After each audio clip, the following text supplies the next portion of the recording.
Hello, welcome to our RecapPlus channel with me, Matthew.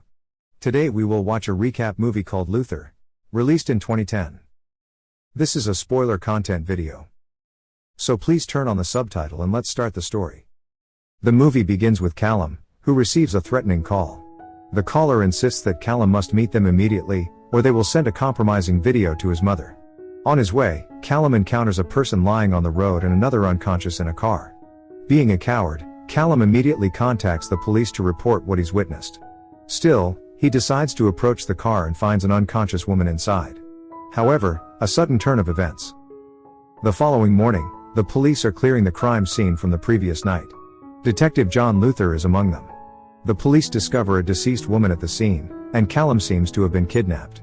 Callum's worried mother approaches John, inquiring about her son's whereabouts. John promises that he and the police will do everything to find Callum and bring the culprits to justice.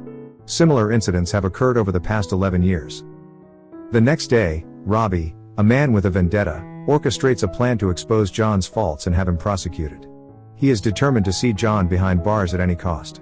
Is Robbie linked to the recent kidnappings and murders? It's a question that needs answers. Several days later, Robbie's scheme comes to fruition, leading to John's arrest on charges of vigilante behavior, violence, and intimidating arrested suspects. We find John being led to his cell, greeted with taunts and jeers from fellow inmates, many of whom hold grudges against him for their past arrests. Over the next few days in prison, John faces relentless harassment from the inmates, enduring attacks even during his shower time. Meanwhile, Callum's mother receives a mysterious call revealing information about her son's whereabouts. She rushes to the location with other families whose loved ones have been kidnapped. Tragically, they discover their missing children hanging lifeless. A fire suddenly engulfs the building, preventing them from rescuing their children. The following day, the police, led by Chief Detective Reyna, examine the crime scene. The presence of a victim who was kidnapped 11 years ago suggests that the perpetrator meticulously planned this string of crimes. As John ponders in his cell, he receives an unexpected letter. Upon opening the letter, John discovers the number 65.8 written inside. Realizing its significance, he understands that it indicates a radio frequency channel. Tuning the radio to this frequency, he hears a recording of Callum's final moments at the hands of the perpetrator. The culprit openly admits to being the one who framed John for his incarceration, revealing that Robbie is the serial killer. Simultaneously, Robbie approaches his wife, who, as it turns out, was a victim of a fire incident 11 years ago. The motivation behind Robbie's actions remains unclear. Robbie shows a video of him killing his victims, but his wife appears displeased with his gruesome acts. The following day, Callum's mother visits John, seeking to hold him to his promise of capturing the perpetrator. She describes the brutal murder of her son, fueling John's determination to bring the killer to justice. Robbie, surprisingly, accompanies Callum's mother and is thanked for his support, despite their recent acquaintance. In his cell, John manages to locate a smuggled phone and contacts a friend for assistance. He implores his friend to help him escape during his upcoming prison transfer. Initially resistant, his friend eventually agrees after John's persistent pleas. That evening, John creates a disturbance in the prison by confronting inmates who harbor grudges against him, causing chaos. He even engages in a fight with the prison guards and is subsequently arrested. As a result of his actions, John is scheduled for a prison transfer. During the transfer, the warden accompanying John is ambushed and beaten by a group of individuals, who turn out to be John's friend and his associates. John is then moved into their vehicle.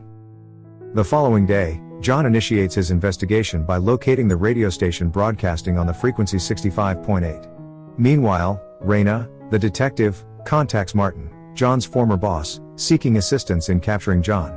Reyna is concerned that John's actions may disrupt her ongoing investigation, as it appears he is solely focused on apprehending the culprit. Returning to John, who has just arrived at the radio broadcasting site, he encounters a radio announcer who attempts to flee. Fortunately, John apprehends the man and begins his interrogation. He inquires about the broadcaster on channel 65.8. The frightened radio announcer reveals that the broadcast was not live but sent via a flash drive. The radio announcer also discloses that he met the perpetrator online, and over time, they formed a connection. The culprit manipulated the radio announcer by threatening to expose personal disgraceful information if he didn't comply with orders. The radio announcer, though unsure about the true identity of the malevolent figure, provides John with the perpetrator's phone number. Departing from the scene, John decides to use the phone to trace the villain's whereabouts. He also contemplates seeking assistance from Martin, fully aware that Martin has likely joined the police force in an attempt to apprehend him. John intends to ask for help in tracking the perpetrator's phone number within the police system. Meanwhile, Martin engages in a discussion with Raina and the other officers, suggesting that they share the perpetrator's location with John. This strategy aims to ensure that both John and the culprit converge at the same location, facilitating their capture. That evening, John successfully identifies the location of the perpetrator and heads there immediately. Armed with a cell phone he pilfered from the radio announcer, John attempts to contact the perpetrator.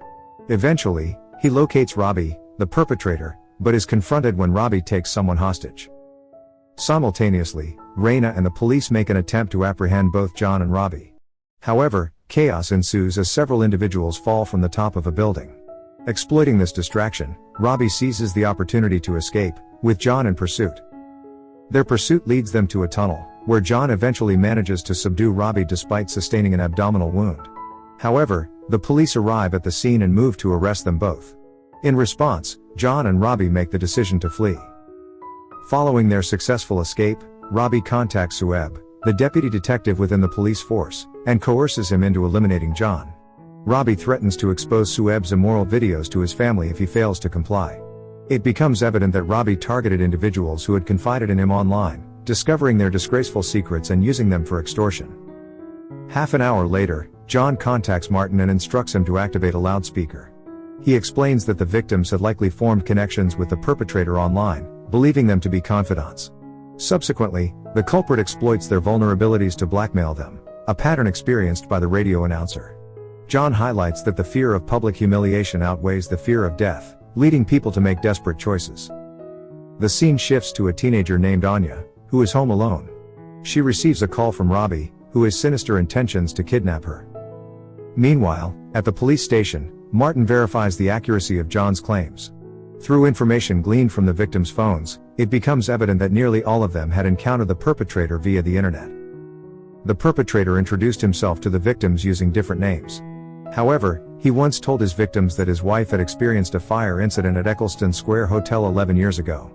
Raina immediately checked the fire incident and found out that the perpetrator was Robbie. At the same time, Raina was contacted by Robbie and he sent a video of Anya being tortured. To Raina's surprise, it turned out that Anya was her daughter. Here, Robbie threatened to kill Anya if Raina did not take John within 24 hours. Out of fear, Raina secretly contacted John. She promised not to catch him as long as he agreed to meet her. Raina explained that they had to work together to catch the perpetrator, who was Robbie. Robbie's wife had an accident at a hotel 11 years ago. Raina asked John to meet Robbie's wife, but when they were going to the car, John already had a feeling that Raina wanted to catch him. John asked Raina how Robbie could threaten her.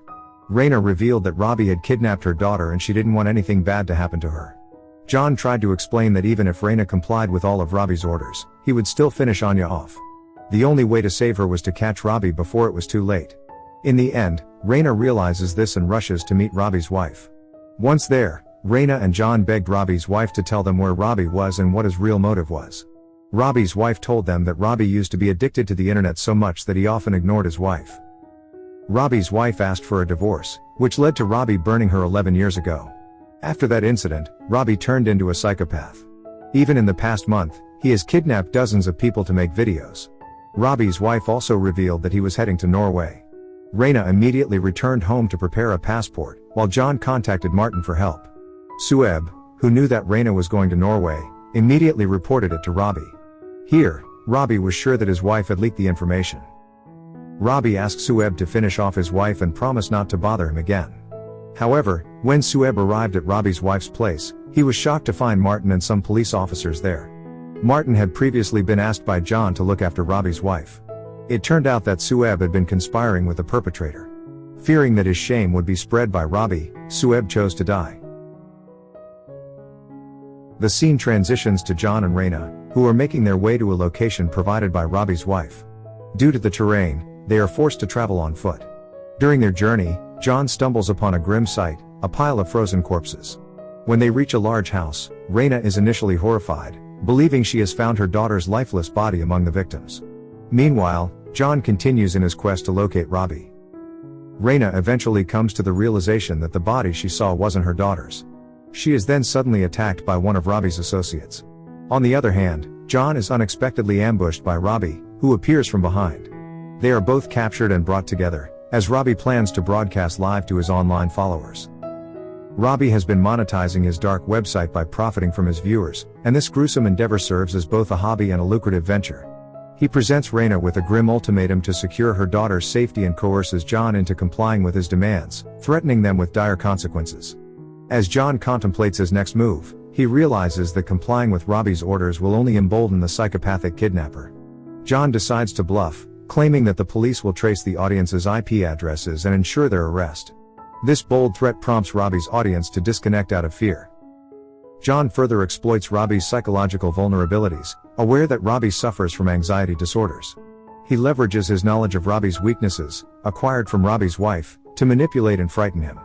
Robbie is eventually unsettled and abandons the scene. John attempts to free Raina and pursues Robbie before the door locks them inside.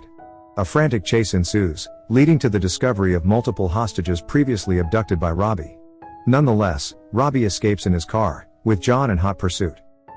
Back in the locked room, Raina and her daughter are engaged in a struggle against Robbie's henchmen. Simultaneously, John and Robbie find themselves engaged in a perilous confrontation while driving. Their vehicular pursuit ultimately ends in disaster as their car gets stuck in broken ice. The confrontation between John and Robbie intensifies as they wrestle in the immobilized vehicle. During this standoff, Martin and the police arrive, ultimately rescuing John and leaving Robbie to succumb to the freezing conditions. Raina and her daughter manage to overcome their assailant, securing their survival. Raina expresses her gratitude to John, but he remains a fugitive who is destined to return to prison. Before John's anticipated return to incarceration, he receives medical treatment for his injuries. However, Martin arrives with unexpected news. A group is interested in John's unique skills and seeks his involvement in a mission. The movie concludes, hinting at a possible sequel. Thank you for watching. If you enjoyed this video, don't forget to subscribe for more content like this. You can also click on the videos on your screen to watch more interesting videos. And please share your thoughts about today's video in the comments down below. Lastly, always remember to stay safe and stay healthy. See you in the next video.